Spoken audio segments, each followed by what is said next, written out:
Mchezaji mwandamizi ndani ya kikosi chetu Fatuma, mambo vipi? Poa. Vizuri kabisa. Niko poa kabisa.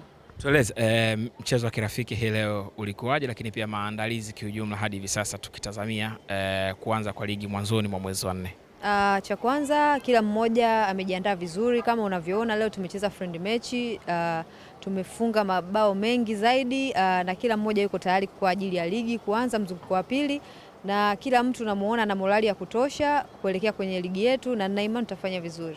Sawa, kwa namna ambavyo maandalizi unayaona, tuna sababu ya kwenda kufanya vizuri kwenye ligi ambayo inaanza hapo kesho kutwa?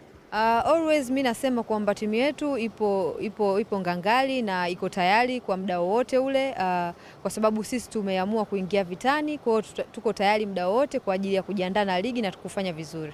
Ni muda mrefu tangu ligi imesimama.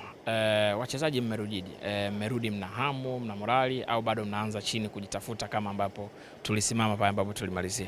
Kiukweli hamu lazima kila mmoja awe nayo, kwa sababu ukiangalia tuko kileleni pale, kwa hiyo lazima tu maintain kwa kile ambacho tunacho ili tuweze kufanya vizuri zaidi na tuendelee kusonga mbele na kufanya vizuri, lakini mimi nina imani kwamba nafasi ambayo tulokuwepo kila mmoja anatamani kuwepo.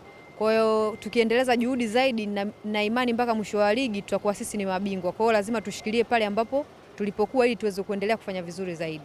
Mara nyingi michezo ya ugenini inakuwa ni migumu sana na tuna michezo miwili ya ugenini ambayo inafuata. Unaitazamaje? Kwa mimi najua ligi ni ngumu sana, kila mmoja amejiandaa kwenye nafasi yake, lakini kwa sisi kama Simba Queens nina imani tutafanya vizuri kwa kusikiliza yale ambayo tunafundishwa na mwalimu wetu, na nina imani kwamba mzunguko wa kwanza umeisha, ameyaona mapungufu, nina imani kwamba atayafanyia kazi na tutayafanyia kazi na sisi pia wachezaji ili kuweza kufanya vizuri katika michezo ambayo ilobaki na kufanya vizuri.